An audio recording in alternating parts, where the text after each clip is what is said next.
हमारे शहर का एक शख्स जब फौत हुआ तो इसे गुस्ल देने वाले आलिम ने देखा कि इसके दाहिना कंधा ऐसे चमक रहा है जैसे किसी नूरानी शक्ल वाले बुजुर्ग का चेहरा।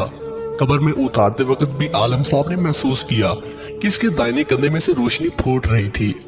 दफन के बाद इमाम साहब इस मुर्दे के घर गए और घर वालों को सारी कैफियत बताकर वजह पूछी तो माँ ने ये वाक्य सुनाया, मेरा बेटा जब कॉलेज से फारिग हुआ तो जल्दी इसे एक अच्छी नौकरी मिल गई और हमें इसकी शादी की फिक्र सताने लगी। अच्छी नौकरी होने की बदौलत इसके लिए अच्छा रिश्ता मिलना कोई मुश्किल नहीं थी। हमारे पड़ोस में एक दोनों पाँव से मजदूर लड़की रहती थी जो हमेशा ही व्हील चेयर पर रहती थी और बगैर सहारे के कुछ नहीं कर सकती थी।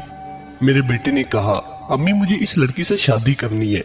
मैंने और इसकी बहनों ने इसे बहुत समझाया लेकिन वो ना माना क्योंकि इसके बकौल खूबसूरत लड़कियों को रिश्ते हर जगह से मिल जाते हैं, लेकिन इस मजदूर से कोई भी शादी नहीं करेगा। आखिरकार हमें अपने बेटे की बात माननी पड़ी और इसकी शादी इस मजदूर लड़की से कर दी। वो हर रोज अपना नाश्ता खुद बनाकर अपनी बीवी को खिलाकर ऑफिस जाता और वापस आकर भी खुद ही सब कुछ करता। अपनी बीवी को बाथरूम वगैरह ले जाने के लिए वो इसे अपने दाहिने कंधे का सहारा देता था और इसीलिए इसका दाहिना कंधा चमक रहा था क्योंकि इसने अपनी जिंदगी की आसाइशें अपनी मजदूर बीवी के नाम कर दी थी। अल्लाह पाक हमें मजदूरों का एहतराम करने और इनकी जरूरियात को समझने की तौफीक अता फरमाए।